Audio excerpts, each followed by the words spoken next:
September 6, 2018 Planning Commission meeting. Mr. Kane, will you take roll? Daly. Here. Friedrich. Here. Honig. Here. Horgan. Here. Irwin. Here. Kostreva. Leash. Here. Ortman. Here. Rise. Here. Madam Chair, you have a quorum. Thank you. Next item on the agenda is approval of the agenda. Move to approve the agenda. Second. Any discussion? All those in favor? Aye. All those opposed? Motion passes. Next item on the agenda is approval of the minutes, starting with the August 2nd regular meeting minutes. Move to approve. Second. Second. Any discussion? All those in favor? Aye. All those opposed? Motion passes. Next item is approval of the August 15th special meeting minutes. Move to approve. Second. Any discussion? All those in favor? Aye. All those opposed? Motion passes. Next item on the agenda is Zoning Board of Appeals report. Commissioner Friedrich? Madam Chair, we did not meet last month. Thank you. And next item on the agenda is communications. Madam Chair, Planning Commission has one communication this evening that was on the dais. It was received last evening after your packets went out, and it is regarding Public Hearing B, Special Use Permit 1810, 201 South Mission Street. Thank you, Mr. Kane. And next item on the agenda is public hearing, starting with SUP 1809, which it looks like it was withdrawn by the applicant. That's correct. We left this on the agenda, just it was postponed previously. Just wanted to close that loop. The applicant at this time has indicated they wanted to withdraw that application. Thank you. And next item on the agenda is SUP 1810. Mr. Kane? Thank you, Madam Chair. Our first item tonight is a request for a special regulated use of a liquor store in the CD4 zoning district. The current use of the property is a gas station and convenience store. This is the Speedway gas station at South Mission Street and Michigan Streets in Mount Pleasant. Future land use of the property is commercial/mission redevelopment overlay district. As I mentioned, the site is located on South Mission Street. It's on the east side of Mission Street between Michigan and Illinois streets. The land uses in the area to the north, south, and to the west are primarily commercial in nature. Land uses to the immediate east are residential in nature, and the zoning is consistent with that. There is a CD3 suburban zoning district immediately to the east of this property. Existing site conditions, here's a photograph looking from the corner of Illinois and Mission Streets toward the north through the property. At one point in the distant past, there was an operating service station as well on this site, and that portion of the building that's in the foreground represented the area that was dedicated to that use. The convenience store, as well as the gas pumps for the gas station, are located further to the north on the property in the background of this photograph. This photograph is a closer view of that convenience store. This is looking toward the south from the parking lot entrance off of Michigan Street. No site changes are proposed along with this application, and the site is in compliance with its most recent site plan approval. Liquor stores are considered a Group B special regulated use under the zoning ordinance. Most of you will recall that we've entertained many such requests over the past 12 months for liquor store designations for our existing convenience stores or gas stations in the Mount Pleasant community. This is the first of those requests that's come in under the new zoning ordinance, and so you'll see for the most part that not much has changed. Most of the language related to special regulated uses remains the same. Some of the section number designations have adjusted to reflect that new zoning code. You'll recall special regulated uses are those that can have serious effects on other nearby properties and uses, on people residing or working in the vicinity, or on nearby infrastructure or public surfaces, particularly if they're concentrated. As such, special regulated uses are subject to special use permit and then also have to meet additional location controls. So we're going to run through those additional location controls right now. First, there's a control on the relationship of special regulated use to other specially regulated uses. And so in this instance, we're looking to see the number that are located within a certain defined distance. In this case, it's 1,000 feet from the boundaries of the site of the proposed use. Staff's review of properties within 1,000 feet of this proposed use finds no other special regulated uses in that area. Therefore, that location criteria is met and no waiver is required. The second location criteria has to do with a relationship to residential areas and other uses.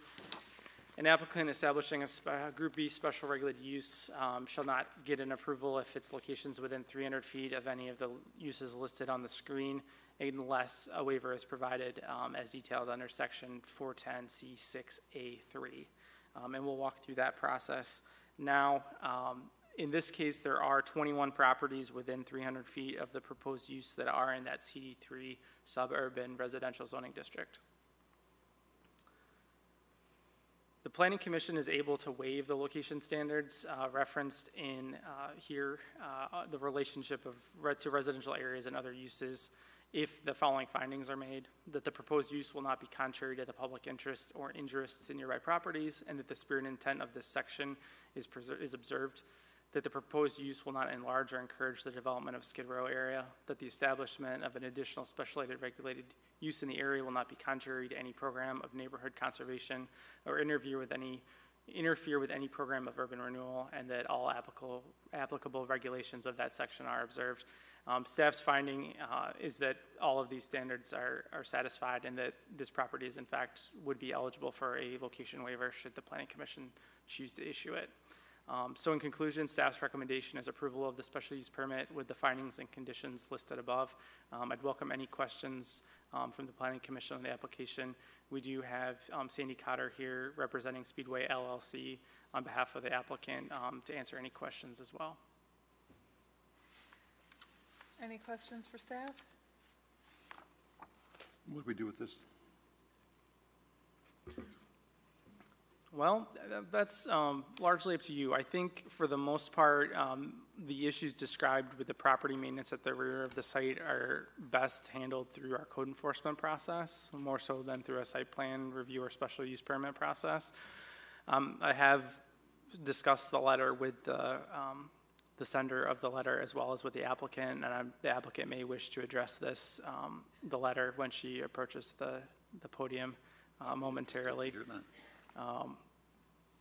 And I would trust that they would have a response to those concerns that were listed in the letter.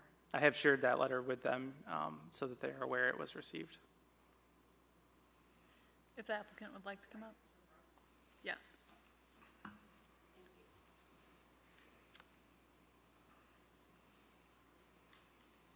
My name is Sandy Cotter. I'm an attorney with Dykema from Lansing.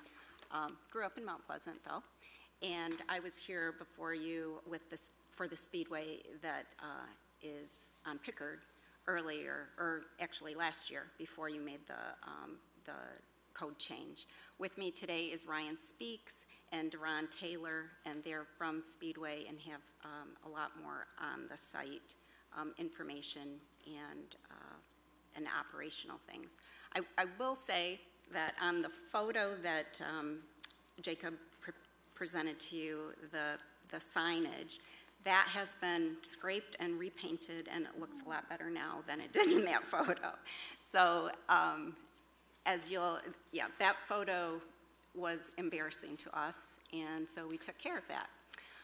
Similarly, we are also disappointed to hear from Mr. Dingman, I believe his name is, and neither one of these two gentlemen were aware of the problem. If you go to that site, we have a brick wall up right against the back properties, and so to access that area, we would have to go through their property. And so we will take the initiative to work with the residents there to get that cleaned up.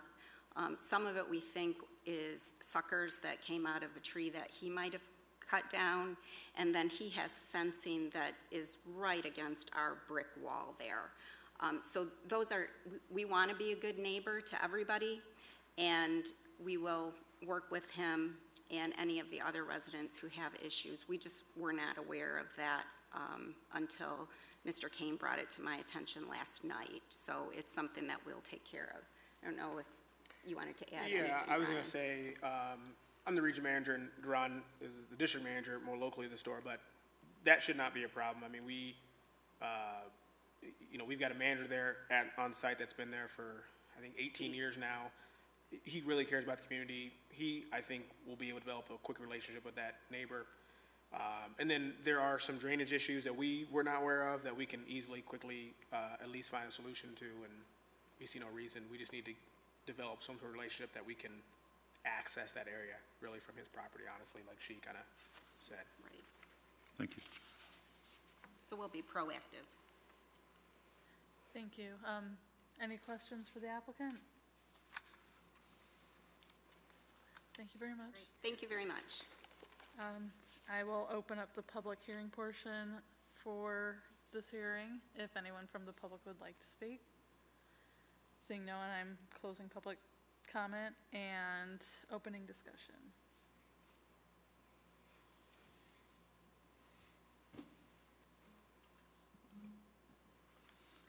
Is it appropriate in any way to ask that someone checks in on this after a while and a little overreach? I mean, if it's overreach, it's overreach. I mean, I can tell you that I will check on this issue to make sure that it comes to resolution, and I have some additional confidence because of our recent interactions with Speedway on their other property on Pickard and resolving some issues there that were promptly resolved and have remained under control since that hearing last year. I'm fairly confident that they'll follow through in resolving the challenges. So, Thank you. Any other discussion, or would anyone like to make a motion? Move to approve SUP 1810 with the following findings and conditions. 1, the proposed use will not be contrary to the public interest or injurious to nearby properties, and that the spirit and intent of the section 154.410.c will be observed. 2, the proposed use will not enlarge or encourage the development of a Skid Row area. 3, the establishment of an additional special regulated use in the area will not be contrary to any program of neighborhood conservation or interfere with any program of urban renewal. 4, all applicable regulations of the section 154.410.c will be observed. I second. Any discussion? All those in favor? Aye. All those opposed? Motion passes. Next item on the agenda is SUP 1811. Mr. Kane? thank you, Madam Chair. Our next item is another request for a liquor store designation in the CD4 zoning district. This one is located at 302 West Broomfield Street in Mount Pleasant. There is a slight twist to this one just to keep things interesting. So this is slightly different than all of the requests you've heard to this point over the last 12 months. As I mentioned, the property in question is Zone CD4 General Urban. It does have one special requirement on it that permits student organization dwellings and rooming dwellings. Future land use is commercial. The current use is a convenience store and shopping center. Property owner 7-Eleven Incorporated. The property is located on the north side of West Broomfield Street. This is between the railroad tracks and West Campus Drive. Properties to the north, east, and west are all part of the Central Michigan University campus with a zoning designation of SDU University and a future land use of Central Michigan University. The properties, I take that back. This does have a split. There are two parcels here, and the property immediately to the west does share the CD4 zoning district and is under commercial use currently. The properties immediately to the south are owned by the university as well and are used as open space for the university. Current conditions of the site, you'll see the existing convenience store, the 7-Eleven, located to the right of the image. This is looking from West Broomfield toward the west. And this is an image looking from West Broomfield toward the east of the site. You'll see there are some other uses on the property in addition to the convenience store. I had mentioned this request is a little bit different than the others that we've considered over the past several months, and there's a couple ways that it's different. One, this property is not a gas station, so we have considered up to this point proposals for new liquor stores with gas stations in relation to an adjustment in the state liquor control laws that opened an opportunity for beer and wine sales at gas stations above and beyond what had previously been authorized. In this case, the convenience store is actually operated under an SDM license, a specially designated merchant license for beer and wine sales since 1973. And so that beer and wine sale on the property is currently a non-conforming grandfathered use of the property. It was established before our zoning code regulated beer and wine sales through those licenses as a special regulated use. What the applicant's proposing to do with this application would be both to bring that SDM license for beer and wine sales into conformance as a legal use, but also to add an SDD license, which would allow for the sale of packaged liquor in addition to the beer and wine sales that have been present on the site since 1973. And so this approval would constitute approval of both of those uses. If for some reason the Planning Commission chose to deny the request tonight for the special use permit, that grandfathered status of the existing beer and wine sales would remain on the property. Like the last request, however, this is where things will get more similar.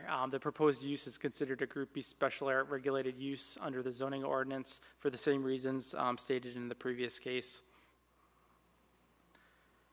And for all special regulated uses, we look at relationship to similar uses as well as relationship to residential areas and other uses. In this case, there are no other specially regulated uses within 1,000 feet of the proposed use, and there are only one of the residential uses and other uses within 300 feet, and that is His House Church, which is located at 211 West Broomfield. That would be across Broomfield Street from the proposed site and slightly to the east. As such, because of the presence of that use within 300 feet, the Planning Commission does have to make a finding that it can waive the location standards based on the 4 findings listed above. Staff's review of the proposed use, I would find that you have the ability to issue that waiver, that the site would qualify for such a waiver of those location standards. Unlike the previous site, this site is out of compliance with its most current site plan approval of record with regard to the site landscaping. Staff attached a copy of that site plan approval on the 2-year staff report. It does show the landscaping that was required at the time of site plan approval in 1977. As is prone to happening, some of that landscaping has disappeared at some point in the intervening decades. And as consistent with your past approvals for special use permits, we're looking, where there are no site changes proposed, we're looking to see the approved site conditions from 1977 restored in conjunction with this special use permit request. So with that, staff's recommendation is approval of the special use permit with the conditions and findings listed above. We do have the applicant, Ryan Chappell, as well as his agent, Jason Canvasser, from Clark Hill here this evening to address any questions that the Planning Commission might have. And in the meantime, I would welcome any questions that you have for me. Any questions for Mr. Kane? So Jacob, the landscaping plan that we're looking at here, are these like, is this shrubbery around, bushes around the perimeter of the property? Is that what was Yes. standard for 77? Yes, if you look in the to the right-hand side in the legend, it indicates that bushes were required 5 feet on center. As you might understand, there are reasons why some of our landscaping requirements in terms of specificity of approval have increased over the time, over the years, and that would be one of them. This is pretty typical, though, of plans of that era. This is about the time that the city first initiated landscaping requirements on properties. And so for the latter years of the 70s and into the very early 80s, that was pretty typical to see a more general proposal. Now, all of these others that we've done are beer and wine only? Yes. Yes, all of the gas stations that you've considered since early 2017 under that new program were for beer and wine sales at their respective locations. In the past, you've considered applications as a planning commission for liquor stores of a more traditional sort of a party store sense that are located in a strip center or in a standalone building that would have beer, wine, and packaged liquor sales. But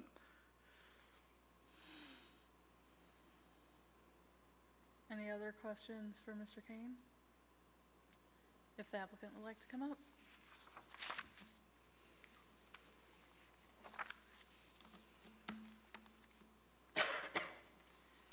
Good evening. My name is Jason Canvasser of the Clark Hill Law Firm. I represent 7-Eleven Inc. and the franchisee, Ryan Chappell. Ryan is seated in the room, and so is Felicia Selesky. She's a field consultant for 7-Eleven. Thank you, Mr. Kane, for that presentation. The only thing I would note is that I believe at one point when the site plan was approved, the entire property was owned by one entity. I think at some point it was split off. And while we certainly have no issues with bringing the landscaping into compliance, I just want to note the fact that we now don't own half of what's on that plan, but we're certainly willing to work with the city and work with the neighboring owner to figure out a solution to that. So with that being said, though, there's certainly no issue with that. This store has sold beer and wine responsibly since, I think, 1973. And it continues to do so. It has a number of procedures and equipment in place to make sure that sales of not only alcohol but all age-restricted products are done responsibly. The point-of-sale equipment requires that a ID be scanned or a birthday be manually entered. In addition, the store goes through a shopping program. We call it the BARS program, where undercover shoppers come into the store and they attempt to buy to make sure that sales are being compliant, that IDs are being checked.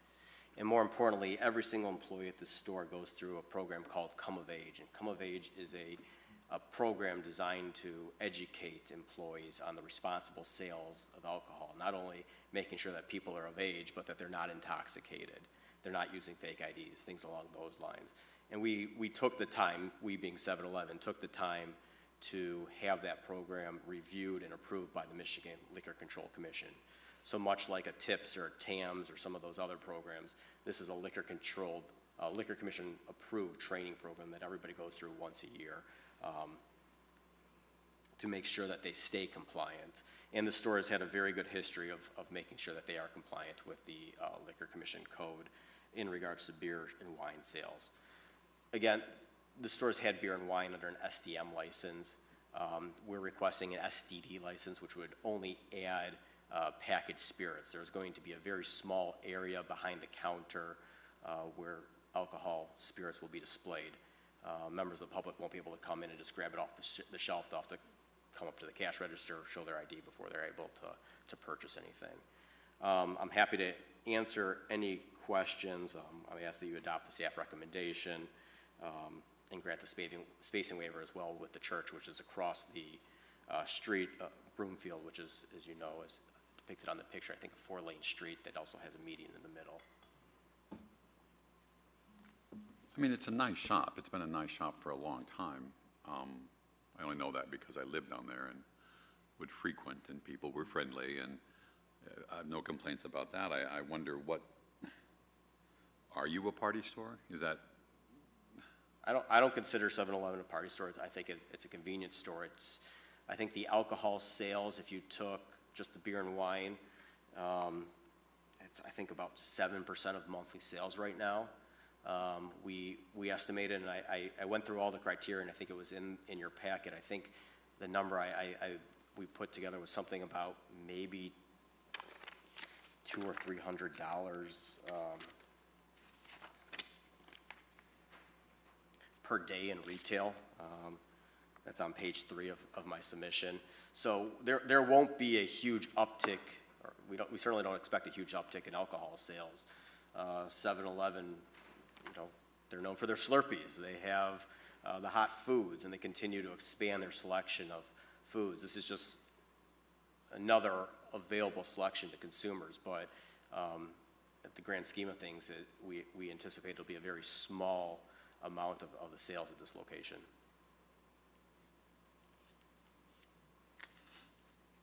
Any other questions for the applicant? Thank you. Thank you. I'd like to open up the public hearing if anyone from the public would like to comment. Seeing no one, I'm closing the public comment portion and opening discussion. Jason, if we approve the packaged liquor part of this thing, is everybody else going to come back and say, I want packaged liquors too? No, it's a totally separate, obtaining a liquor license for packaged liquor sales is a totally different process than the process that the gas stations went through to get their SDM licenses. There are a defined number of SDD licenses that are available per county. And so my understanding, my recollection is that this license was obtained from another county license holder for a location outside of city limits to move that license here into the city. So there's only a number of those floating around in the county. And so someone would have to obtain one of those licenses in order to come forward with such a request. Do we know the number of those licenses? Not offhand, but it's the same. There's a formula that applies statewide to how those licenses are made available. The same as licenses for beer and wine and liquor sales in restaurants and bars. And so wouldn't anticipate. The reason why we've seen such a rush of interest in the gas station sales is because that was a type of a license opportunity that didn't previously exist, and it was only available for a defined period of time. And so there was a bit of a rush for folks to take advantage of that opportunity that now existed. The traditional SDM and STD liquor license model has been the same for many years, and I wouldn't necessarily anticipate that changing. That would require state level change. I'll note that having liquor when you're not supposed to in the dorms is a particularly expensive activity. And then the freshman dorm are in your backyard. Having sat on the board that hears the appeals, which are always dumb.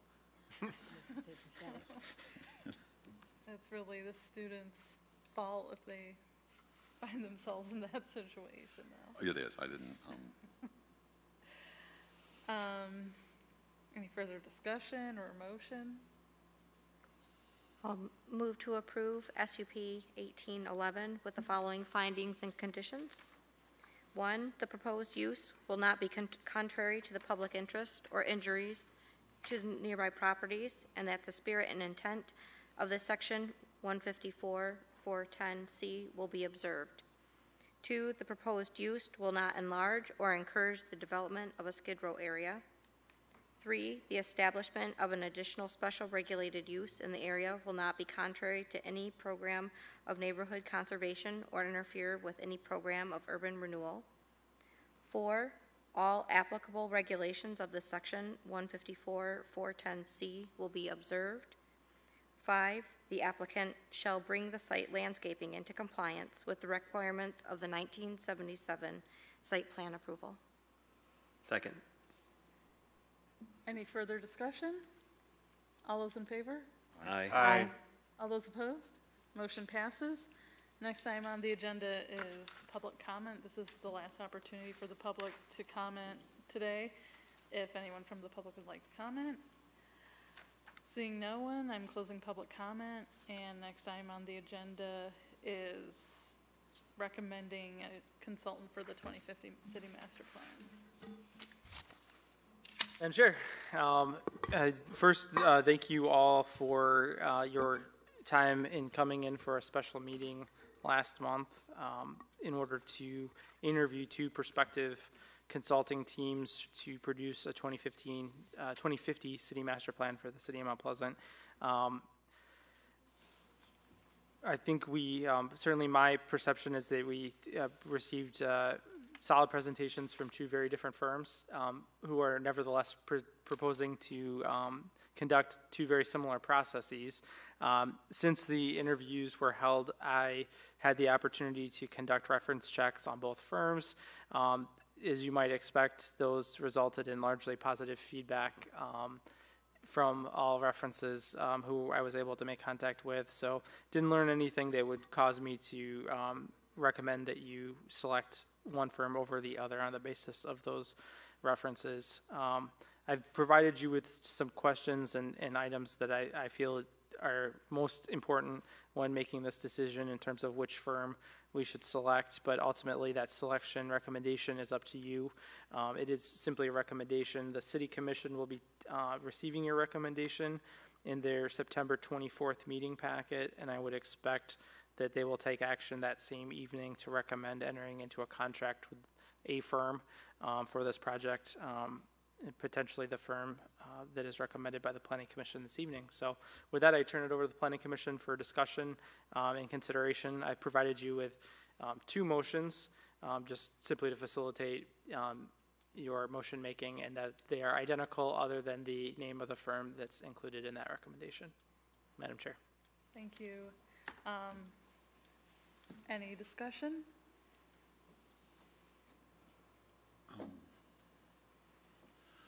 I thought Wade Trim was quite personable. I mean, they came up and shook her hand and nothing, I mean, I don't mean to say there's anything wrong with that. There's nothing wrong with that. I think everybody felt pretty good about that.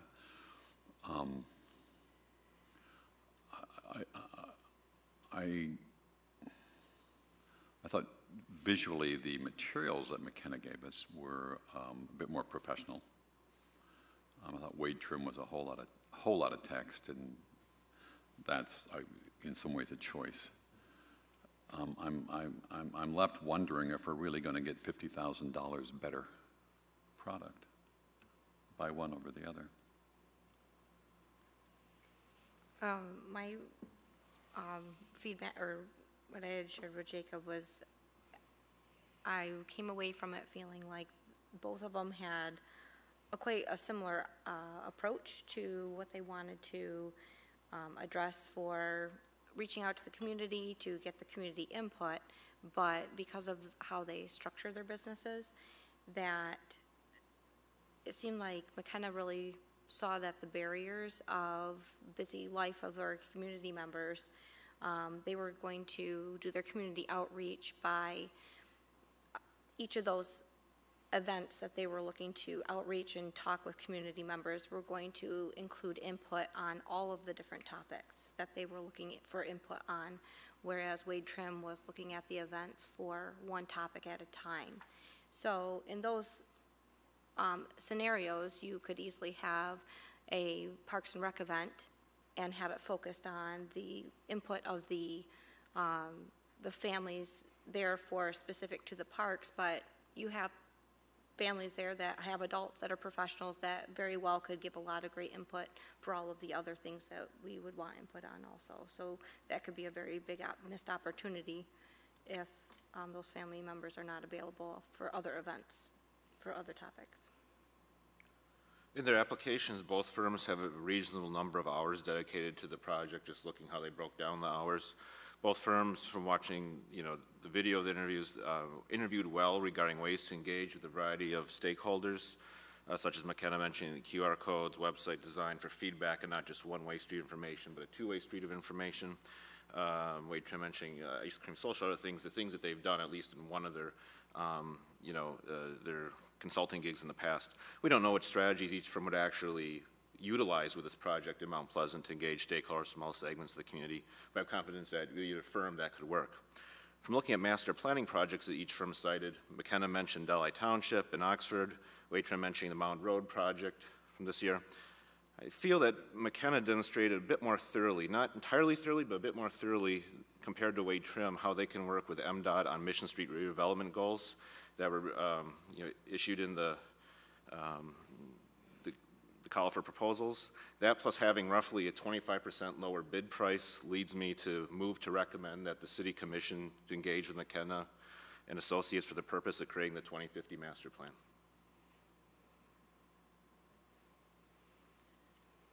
Would anyone like to second that? I'll second it. Any further discussion? Who did you? McKenna. Okay.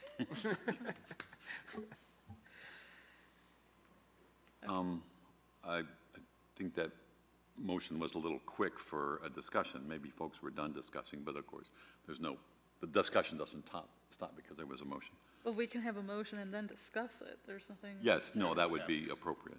Thank you. Okay. So if anyone has any comments. I felt McKenna's presentation really matched up with our request for the proposal, and they were just really a little more, spoke a little more directly to what our needs were, or what we asked for. I think they would be flexible too if we wanted to add on to that, because like someone mentioned, the price for McKenna is less, and we would have a little room if we wanted to. I just think of some of the other little business areas in the community, mainly Bellows Street, the old SBX property, that maybe they could give some guidance for that area too. we would have a little play in the budget to work on that. I also like that McKenna, almost all the staff was in-house too. I kind of felt with Wade Trim, the fact that they would be, using a bunch of different firms, there might be some process that gets lost in there, or it would just take too long, or whatever too. But I was also really impressed by their presentation on the transportation issues for Mission Street too, because I know the city has had some trouble with the state getting on the same page with us on that, and he really seemed like, hey, he knows how to do this, and he's done it before, and he's excited about doing it. So, if somebody can help with the Mission Street project, that would be fantastic.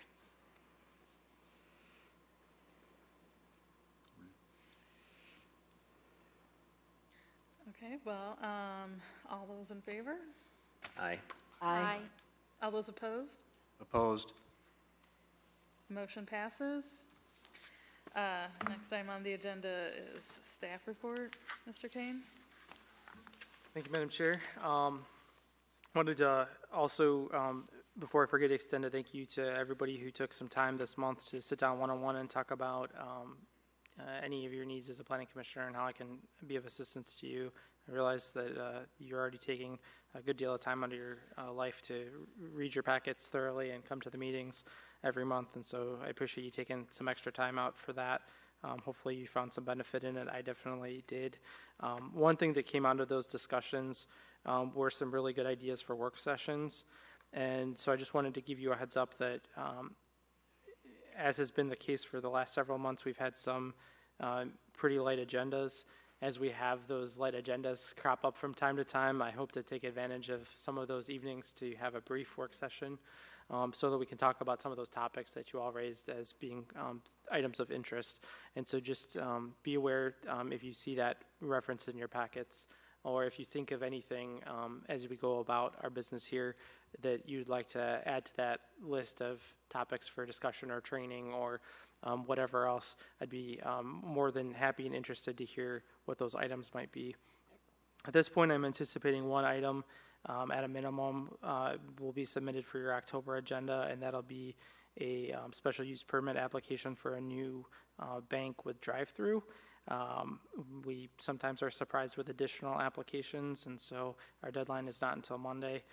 So at this point, not sure if we're expecting anything else, but that's one application that I believe will arrive in time for that October meeting. And that's all I have this evening. Thank you, Mr. Kane. Is there a motion to adjourn? Motion to adjourn. Second. All those in favor? Aye. Aye. Meeting adjourned.